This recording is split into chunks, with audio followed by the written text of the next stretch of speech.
अच्छा भाई, तो आज हम स्टार्ट करते हैं क्या भाई, बिजनेस साइकिल। ठीक है। अब बिजनेस साइकिल क्या होता है, ठीक है, उसको समझते हैं। ठीक है, क्योंकि बहुत सारे जो आगे अभी टॉपिक्स आने वाले हैं लाइक रिसेशन, ठीक है, और ये सब ना इसमें बड़ा काम आएगा हमें ये। अच्छा जी, तो लेट्स बिगिन। ठीक है, बिजनेस साइकिल क्या होता है। अब देखो, बिजनेस साइकिल बोलो या इसको ना इकोनॉमिक साइकिल बोलो, ये सेम बात है। तो इकोनॉमिक साइकिल, बिजनेस साइकिल, ठीक है, सेम थिंग। अब समझना।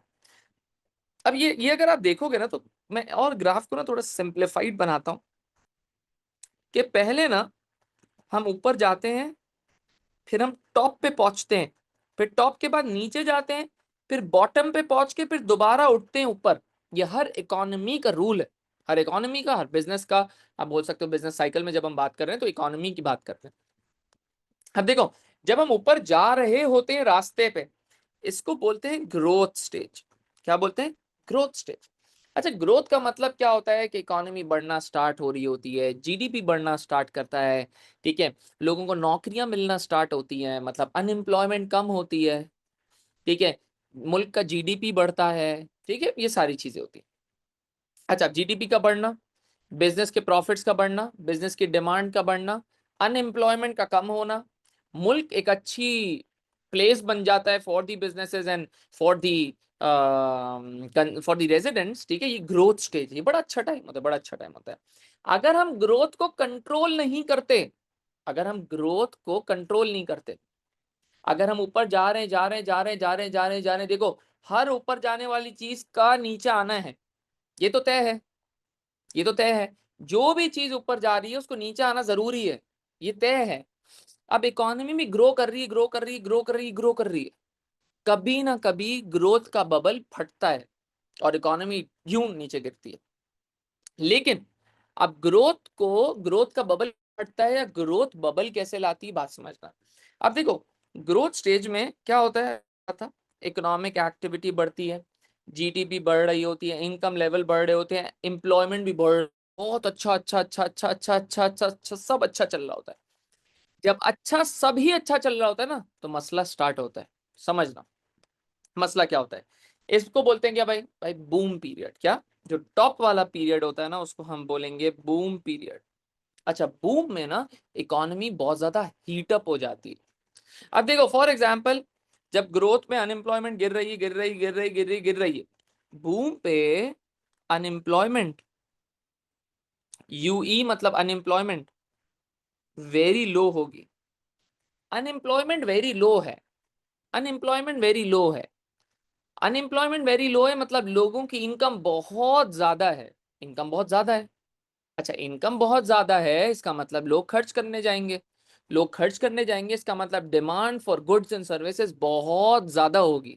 गुड्स एंड सर्विसेज की डिमांड क्या होगी भाई? बहुत ज्यादा होगी। गुड्स एंड सर्विसेज की डिमांड बहुत ज्यादा होगी। Very good Jazan. अब जब अनएम्प्लॉयमेंट कम है, बहुत ज्यादा कम है, demand for goods and service होगी, डिमांड बहुत ज्यादा आएगी, तो प्रोड्यूसर थोड़े थोड़े करके पैसे बढ़ाना स्टार्ट करेगा। और पैसे जब बढ़ाना स्टार्ट करेगा तो लोगों की खरीदने की पावर गिरना शुरू हो जाएगी। तो लोग अपने एम्प्लॉइज, जो एम्प्लॉइज हैं, अपने एम्प्लॉयर के पास जाएंगे, बोलेंगे भाई मुल्क में इन्फ्लेशन आ रहा है, मुल्क में महंगाई हो रही है, हमारे भी बढ़ाओ। भाई पैसे बढ़ाएंगे तो प्राइस और बढ़ानी पड़ेगी। वेजेस और सैलरीज जब बढ़ेंगी तो जो आपकी बिजनेस ओनर है उसको भाई अपनी प्राइसेस को और बढ़ाना पड़ेगा। अब देखो, प्राइसेस बढ़ना शुरू होंगी, वेजेस नहीं, या वेजेस बढ़ेंगी तो प्राइस और बढ़ेगी, मतलब यहाँ पे एक मसला स्टार्ट हो गया। अब चीजें इतनी महंगी होना स्टार्ट हो जाएंगी कि लोगों की पहुंच से दूर हो जाएगी, क्योंकि डिमांड इतनी ज्यादा होगी कि प्रोड्यूसर पैसे बढ़ा देगा, और इतने पैसे बढ़ जाएंगे कि लोगों की पहुंच से चीजें दूर हो जाएंगी। अब जब लोग खरीदेंगे नहीं, प्रोड्यूसर बनाएगा नहीं, प्रोड्यूसर बनाएगा नहीं तो प्रोड्यूसर लोगों को निकालेगा, बोलेगा जाओ जाओ जाओ जाओ जाओ जाओ, निकलो निकलो निकलो निकलो। अब अनएम्प्लॉयमेंट बढ़ना स्टार्ट हुई, लोगों की इनकम्स गिरना स्टार्ट हुई। जब लोगों की इनकम गिरी तो वो खरीदना छोड़ देंगे। तो बूम, जो कि बहुत अच्छा टाइम चल रहा था, ग्रोथ से हम बूम की तरफ गए थे, ऊपर चल रहे थे, ऊपर ठहरे, फिर पता चला कि इन्फ्लेशन आ गई, महंगी होना चीजें स्टार्ट हो गई। अब जब अनएम्प्लॉयमेंट वेरी लो होती है, तो न्यू लेबर को हायर करने के लिए भी बहुत ज्यादा पैसे देने पड़ते हैं, क्योंकि लोगों को तो नौकरियां मिली हुई हैं। लोग अपनी नौकरी कब छोड़ेंगे? जब उनको पैसे ज्यादा देंगे। तो अनएम्प्लॉयमेंट वेरी लो है, मतलब हमें एम्प्लॉयज को अट्रैक्ट करने के लिए एक्स्ट्रा पैसे देने पड़ेंगे। अब एम्प्लॉयज को हम एक्स्ट्रा पैसे दे रहे हैं, अब एम्प्लॉयज को जब हम एक्स्ट्रा पैसे देंगे तो लोगों के पास, अब देखो अनएम्प्लॉयमेंट वेरी लो थी, हमने लोगों को ज्यादा पैसे, एम्प्लॉयज को ज्यादा पैसे दिए, तो बिजनेस ओनर तो नहीं करेगा, वो अपनी प्राइसेस बढ़ाएगा, प्राइसेस बढ़ेंगी तो दोबारा भाई लोगों की पहुंच से चीजें दूर होना स्टार्ट हो जाएंगी, मतलब वही साइकिल शुरू हो जाएगा। तो अगर हम बूम पीरियड को कंट्रोल नहीं करते तो बूम कन्वर्ट हो जाता है एक डाउनफॉल पे, जिसका नाम है रिसेशन। क्या है? रिसेशन, ये बुरा टाइम, रिसेशन स्टार्ट हुआ।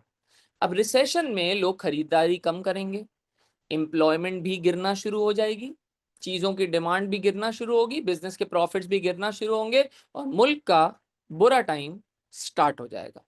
ठीक है, तो बूम पीरियड में क्या होता है, मैक्सिमम आउटपुट लेवल होता है, जितना प्रोड्यूस कर सकते हैं उतना कर लेते हैं, फुल कैपेसिटी पे काम कर रहे होते हैं, बहुत ज्यादा एम्प्लॉयमेंट होती है और पोटेंशियल आ जाती है इन्फ्लेशन की, कि इन्फ्लेशन होने वाली है।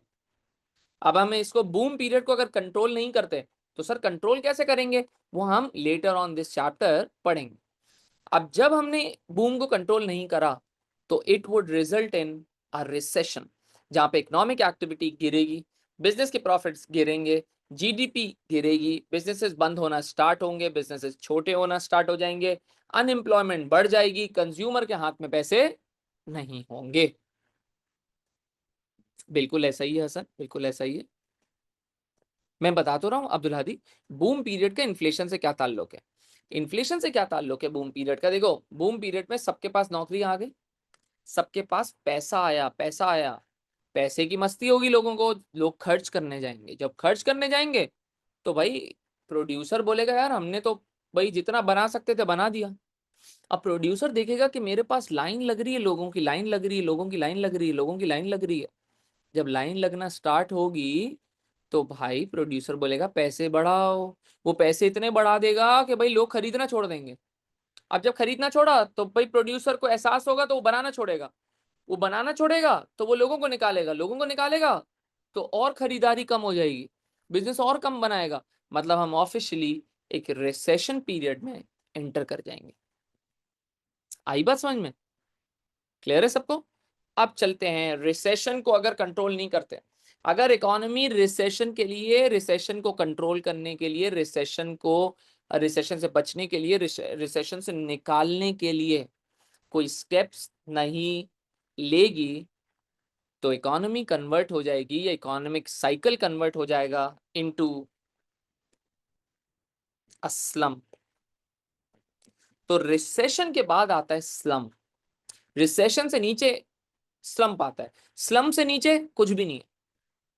A very long period of recession, recession अगर बहुत लंबे टाइम तक रह जाए तो उसको हम कहते हैं अ स्टेट ऑफ स्लम्प, मतलब इकोनॉमी लोवेस्ट पॉइंट पर है, इससे नीचे कुछ भी नहीं है, अनएम्प्लॉयमेंट बहुत हाई होगी, लोगों के पास नौकरियां नहीं होंगी, लोगों की ना इनकम लेवल होगा, अच्छा जिनके पास पैसा होगा उनमें कंज्यूमर कॉन्फिडेंस भी नहीं होगा, उनको लगेगा इकोनॉमी डूबने वाली है। ठीक है, तो बहुत ही ज्यादा बुरे हालात होंगे, लोग स्पेंड भी नहीं करेंगे, लोग सारे पैसे सेव कर रहे होंगे कि भाई हालात का कुछ पता नहीं है, ये टाइम। तो हमारा अभी थोड़े टाइम पहले ही ये टाइम पीरियड गुजरा है स्लम का, जहाँ पे रिसेशन बहुत ज्यादा था। अभी भी अगर आप बोलोगे ना तो हमारे यहाँ बहुत हालात खराब है पाकिस्तान में, इकोनॉमिक एक्टिविटी नहीं है, अनएम्प्लॉयमेंट बहुत हाई है। ठीक है, बिजनेसेस बंद हो रहे हैं, कंज्यूमर के पास कॉन्फिडेंस नहीं है, कंज्यूमर भाई खरीदारी नहीं कर रहा, कंज्यूमर लग्जरी स्पेंडिंग नहीं कर रहा। ठीक है, ये सारे तो हालात खराब थे अभी थोड़े टाइम पहले, अभी थोड़ा सा हमारा हालात अच्छे होना स्टार्ट हुए हैं। हाँ, स्लम्प में फॉरेन इन्वेस्टमेंट भी नहीं आती, बिजनेस भी भाग जाता है। हाँ, यूके भी रिसेशन में आ गया, बहुत सारी इकोनॉमीज रिसेशन में आने लग गई। क्योंकि देखो अगर जब बूम पीरियड ग्रोथ का टाइम अच्छा होता है ना, जब अच्छा दिख रहा होता है तो आप पहुंच जाते हो बूम पे, सब खुश होते हैं, सब कहते हैं यार ये मजा है, मजा है, मजा है भाई, मजेदार टाइम है। जब बूम को गवर्नमेंट कंट्रोल नहीं करती तो ये मजे वाला टाइम कन्वर्ट हो जाता है बुरे वाले टाइम में, that is known as a recession. और फिर रिसेशन को अगर कंट्रोल नहीं करा तो रिसेशन कन्वर्ट हो जाता है स्लंप में। क्लियर है सबको? क्लियर है what is an economic cycle, कि इकोनॉमिक साइकिल क्या है? क्लियर है सबको? तो ग्रोथ, बूम, रिसेशन, स्लम्प के बाद दोबारा इकोनॉमी ग्रोथ की तरफ जाती है, ऊपर उठना स्टार्ट होती है, फिर बूम आएगा, फिर रिसेशन, फिर स्लम, फिर ग्रोथ, फिर बूम, फिर रिसेशन, फिर स्लम। मतलब it is an economic cycle. Economic cycle जब भी तो बोल रहे हैं, साइकिल घूमता रहता है, होता रहता है, होता रहता है, होता रहता है। ठीक है, तो all clear what is an economic cycle? समझ में आ गई बात?